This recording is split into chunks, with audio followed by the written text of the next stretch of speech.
Bienvenidos y bienvenidas a su programa Monseñor Romero y la misión del Evangelio. Un programa que lleva dos objetivos: conocer a Monseñor Romero y estudiar la Sagrada Escritura con un juicio crítico desde la teología de la liberación. Cada día tendremos un encuentro con Monseñor Romero y con el Dios de Jesús.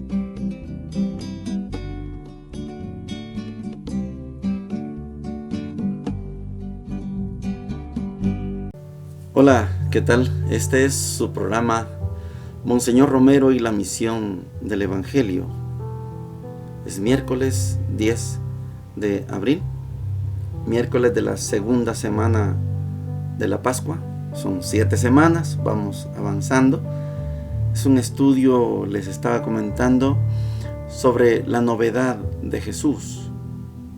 No hay Antiguo Testamento en toda la Pascua, no es esa la finalidad. Hay lecturas del Nuevo Testamento para que podamos comprender quién es Jesús y cuál es la novedad que Él nos trae. En la primera lectura, la primera parte, nosotros estamos preparando precisamente el viaje de Monseñor Romero a Roma. Me gustaría mucho que nos metiéramos en el espíritu que Monseñor tiene para ese viaje a Roma. Cómo se despide, cómo lo despiden, qué es lo que lleva, recortes, porque allá han llegado informes de aquí y él tiene que ir a demostrar, quiere ir a demostrar que las cosas que dicen allá no son realidad aquí, y su respaldo son recortes. Todo el ambiente de despedida hace de Monseñor un emisario, un mensajero de la arquidiócesis frente al Papa Juan Pablo II. Si hubiera sido con el Papa Pablo VI, hubiera sido un encuentro de maravilla. Pero el encuentro es con Juan Pablo II y es un bochorno, es una vergüenza.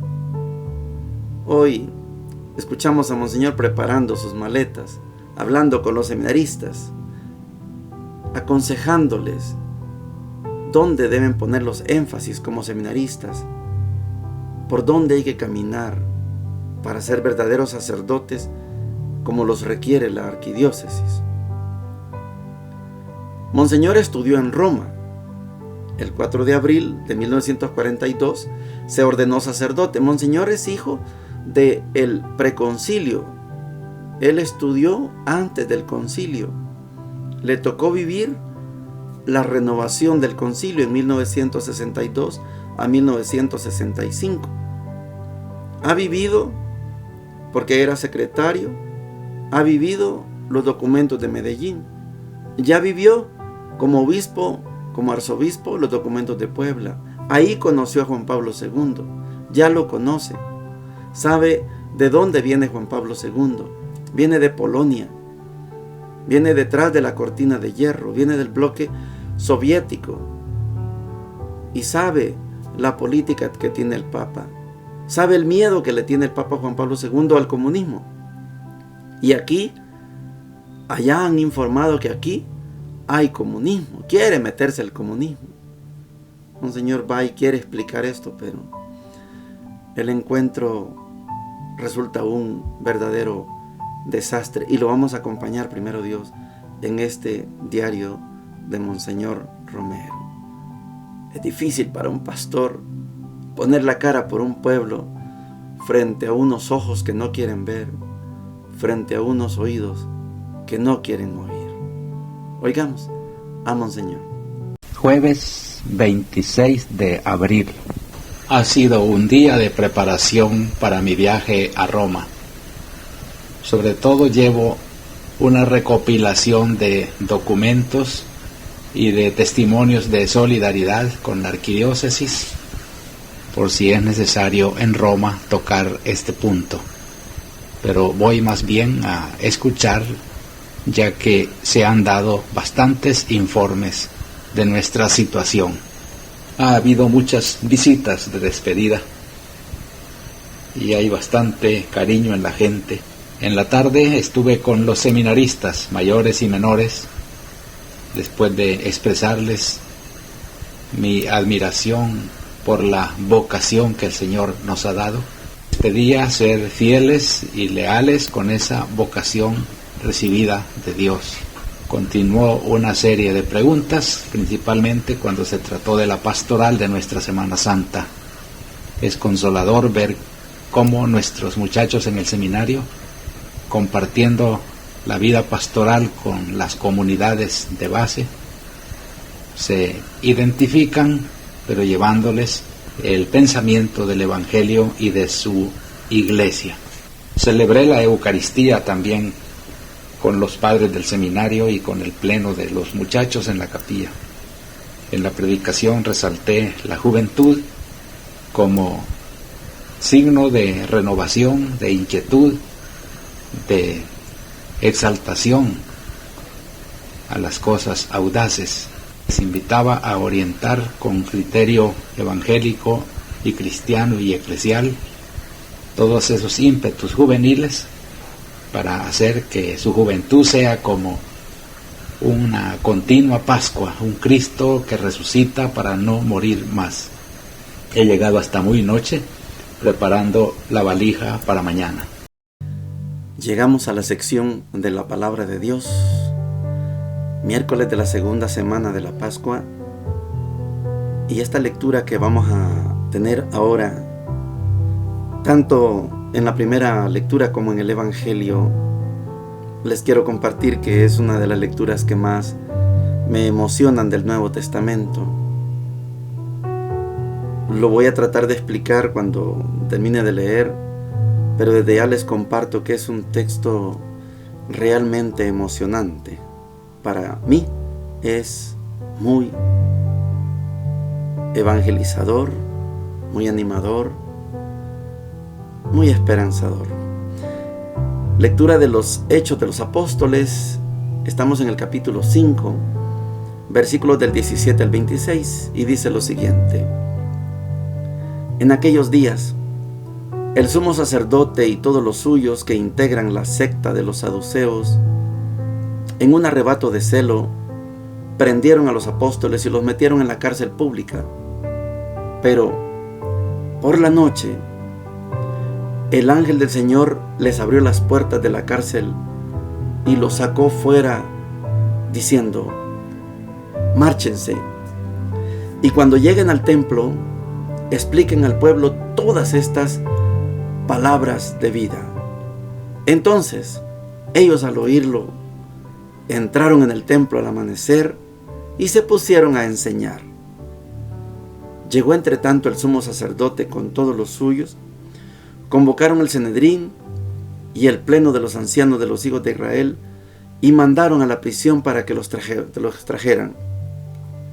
Fueron los guardias, no los encontraron en la cárcel y volvieron a informar diciendo: hemos encontrado la prisión cerrada con toda seguridad y a los centinelas en pie a las puertas, pero al abrir no encontramos a nadie dentro.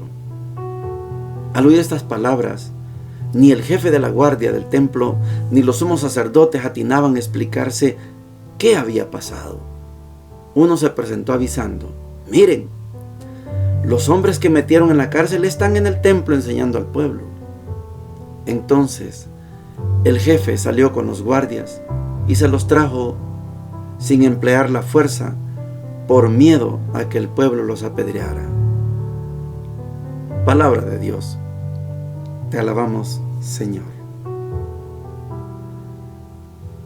Yo les voy a compartir una reflexión desde la teología de la liberación.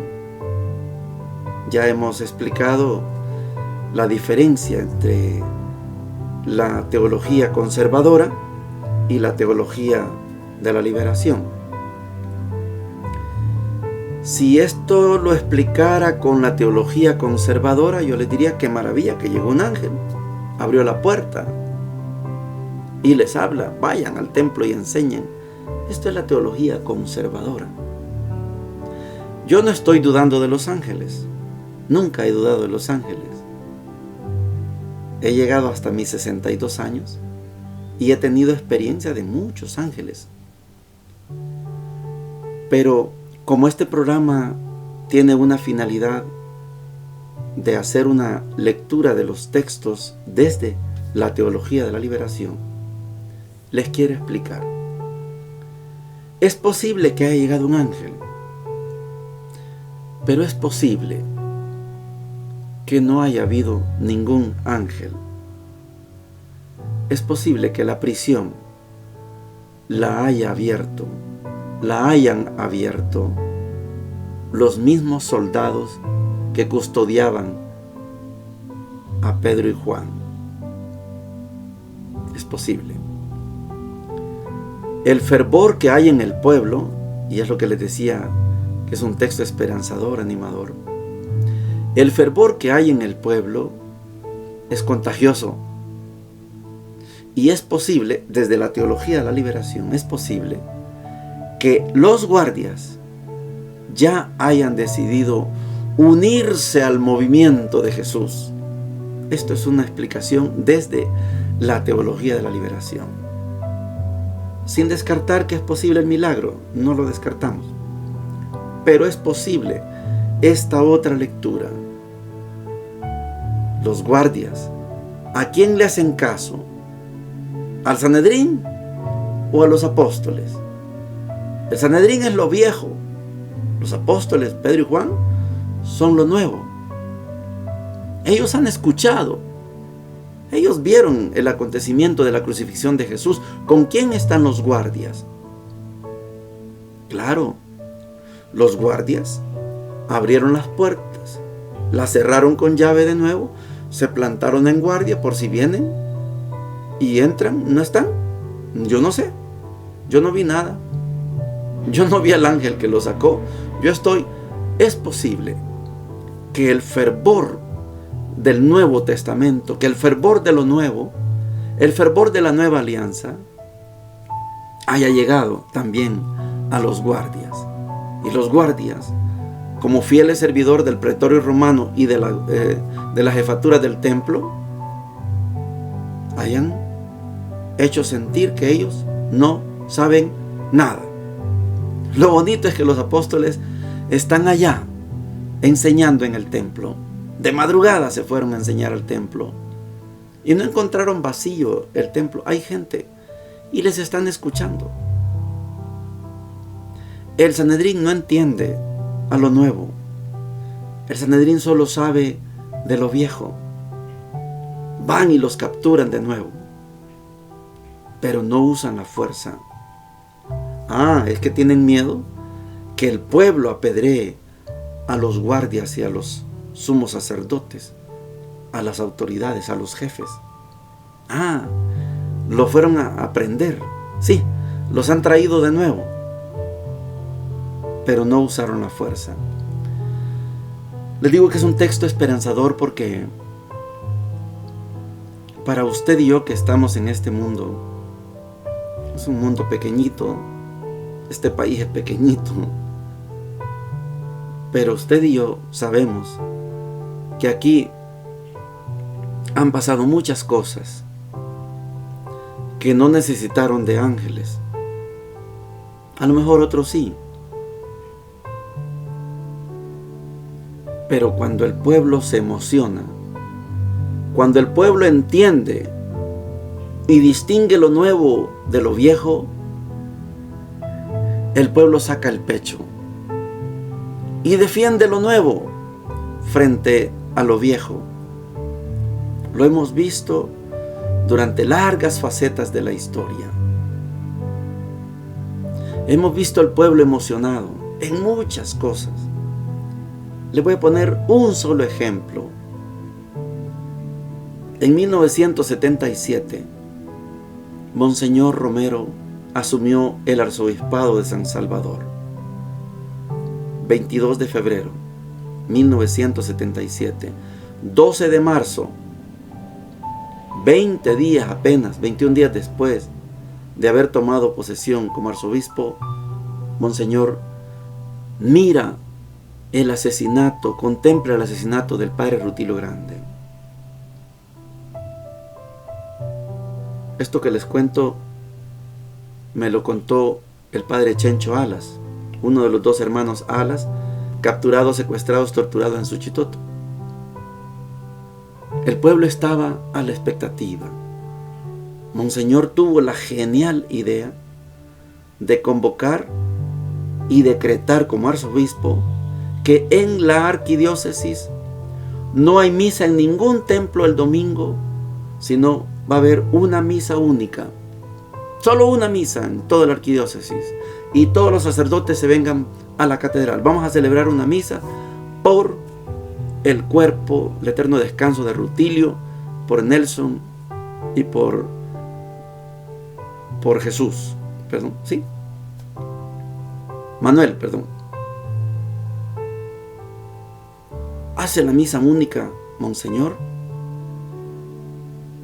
Y el padre Chencho nos cuenta cómo Monseñor, el arzobispo, en ese momento se hizo pueblo. Son palabras del padre Chencho Alas. Se hizo pueblo. Y cuando Monseñor dice, el que toca a un sacerdote, a mí me toca. Y el pueblo, sin que apareciera ningún ángel, comenzó a aplaudir. Y desde entonces aplaudimos en las misas. Es una maravilla cuando Monseñor, según palabras de Chencho, Monseñor se hizo pueblo y el pueblo lo recibió como suyo. Se fundió Monseñor con el pueblo. El pueblo aplaudió. El pueblo recibió a Monseñor como integrante, como un miembro más del pueblo. Nadie vio un ángel, pero eso es teología de la liberación. La jerarquía se hizo pueblo. Yo sé que muchos sacerdotes caminan al revés. En vez de hacerse pueblo, se hacen jerarquía. Aquí yo mando. Pierden la oportunidad de ser pueblo. No importa si llegó un ángel o no. Lo que importa es que el pueblo tiene un olfato de saber quién está con él y quién está contra él. El evangelio de hoy es un evangelio bien complicado, discutido, malentendido. Vamos a acercarnos nosotros en nuestra metodología. Juan 3, 16 al 21 dice lo siguiente: sí, Dios amó tanto al mundo que entregó a su Hijo único para que todo el que cree en Él no muera, sino que tenga vida eterna. Porque Dios no envió a su Hijo para juzgar al mundo, sino para que el mundo se salve por Él. El que cree en Él no es condenado. El que no cree ya está condenado, porque no ha creído en el nombre del Hijo único de Dios. En esto consiste el juicio. La luz vino al mundo, y los hombres prefirieron las tinieblas a la luz, porque sus obras eran malas. Todo el que obra mal odia la luz y no se acerca a ella por temor de que sus obras sean descubiertas. En cambio, el que obra conforme a la verdad se acerca a la luz, para que se ponga de manifiesto que sus obras han sido hechas en Dios. Palabra del Señor, gloria y honor a ti, Señor Jesús. Aquí yo voy a tener que hacer una distinción entre lo que se enseña tradicionalmente sobre este versículo 16 del capítulo 3. Tanto amó Dios al mundo, que entregó a su Hijo único para que todo el que cree en Él no muera, sino que tenga vida eterna. Les quiero mencionar, sin afán de proselitismo, solamente por mencionarles, de repente sirve como cultura general para ustedes. Sucede que Martín Lutero, 1538, 1560, Martín Lutero metió una cuña,